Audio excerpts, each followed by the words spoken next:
आइए एक द्विघात समीकरण ऋणात्मक 3 गुणा x का वर्ग जमा 10 गुणा x घटा 3 बराबर 0 को हल करते हैं। ये पहले से ही मानक रूप यानी स्टैंडर्ड फॉर्म में लिखा है। इसे हल करने के कई तरीके हैं, लेकिन हम इसे द्विघात सूत्र यानी क्वाड्रेटिक फॉर्मूला से हल करेंगे। मैं इसे दोबारा से लिख देता हूं। अब हमारे पास ऋणात्मक 3 गुणा x का वर्ग जमा 10 गुणा x घटा 3 बराबर 0 है।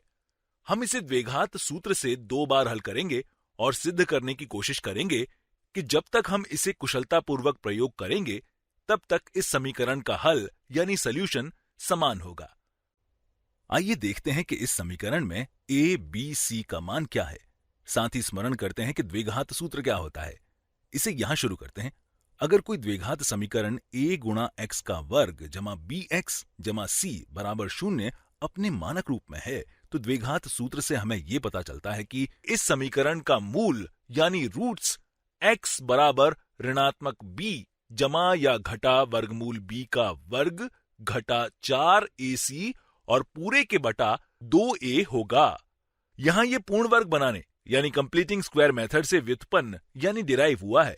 यहां यह कोई जादू नहीं, क्योंकि हमने अपने दूसरे वीडियो में इसे व्युत्पन्न किया है। अब यहां इस द्विघात समीकरण से हमें 2 उत्तर मिलेंगे, क्योंकि एक धनात्मक वर्गमूल है और दूसरा ऋणात्मक वर्गमूल है। तो आइए इसे यहां लागू करते हैं। यहां a बराबर ऋणात्मक 3 है, b बराबर 10 है और c बराबर ऋणात्मक 3 है। अब जब हम यहां द्विघात सूत्र लागू करेंगे तब हमें इसका हल मिलेगा।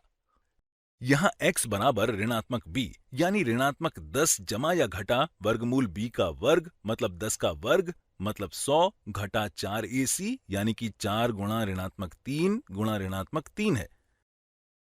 हम इसे यहां लिख देते हैं। घटा 4 गुणा ऋणात्मक 3 गुणा ऋणात्मक 3, ये सभी करणी चिन्ह यानी रेडिकल साइन के अंदर हैं और इस पूरे के बटा 2a मतलब 2 गुणा ऋणात्मक 3 बराबर ऋणात्मक 6 है। अब ये ऋणात्मक 10 जमा या घटा वर्गमूल में 100 घटा 4 गुणा ऋणात्मक 3 गुणा ऋणात्मक 3 यानी धनात्मक 9 के बराबर है। तो ये धनात्मक 9 गुणा 4 बराबर 36 होगा। अब यहां हमारे पास ऋणात्मक चिन्ह है, इसलिए ये ऋणात्मक 36 होगा और इस पूरे के बटा ऋणात्मक 6 है। अब ये 100 घटा 36 यानी 64 होगा। इसलिए अब हमारे पास ऋणात्मक 10 जमा या घटा वर्गमूल 64 और इस पूरे के बटा ऋणात्मक 6 है। हम जानते हैं कि 64 का वर्गमूल बराबर 8 होता है और अगर हम ऋणात्मक और धनात्मक मूल को अलग करेंगे तो धनात्मक मूल x बराबर ऋणात्मक 10 जमा 8 यानी 2 और इस पूरे के बटा ऋणात्मक 6 होगा। अब ऋणात्मक 2 बटा ऋणात्मक 6 बराबर 1 बटा 3 है। इसी तरह से अगर हम ऋणात्मक मूल लेंगे तो ये ऋणात्मक 10 घटा 8 यानी ऋणात्मक 18 और इस पूरे के बटा ऋणात्मक 6 होगा। अब ऋणात्मक 18 बटा ऋणात्मक 6 बराबर 3 है। इस तरह से इस द्विघात समीकरण का मूल 1 बटा 3 और 3 है। अगर हम इस समीकरण में हेरफेर करते हैं तो भी हमें यही उत्तर मिलेगा। शायद आपको यह पसंद ना हो कि इस समीकरण का पहला गुणांक यानी कोएफिशिएंट ऋणात्मक 3 है। हो सकता है कि हमें धनात्मक 3 चाहिए। यहां ऋणात्मक 3 को हटाने के लिए आइए इस समीकरण के दोनों तरफ ऋणात्मक 1 से गुणा करते हैं। ऐसा करने से हमें 3 गुणा x का वर्ग घटा 10x जमा 3 बराबर 0 गुणा ऋणात्मक 1 मतलब 0 मिलता है। इसी तरह से इस समीकरण में a 3 है, b बराबर ऋणात्मक 10 है और c बराबर 3 है। इसमें द्विघात सूत्र लगाने के बाद हमें x का मूल मिलेगा।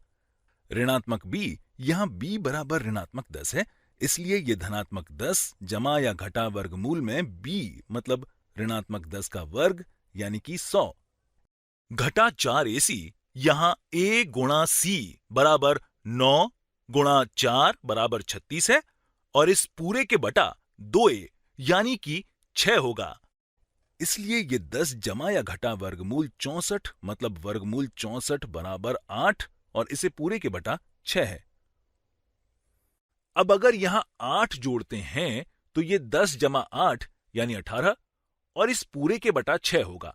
इस तरह x बराबर 3 मिलेगा और अगर हम ऋणात्मक लेते हैं तो तो यहां 10 घटा 8 बराबर 2 होगा।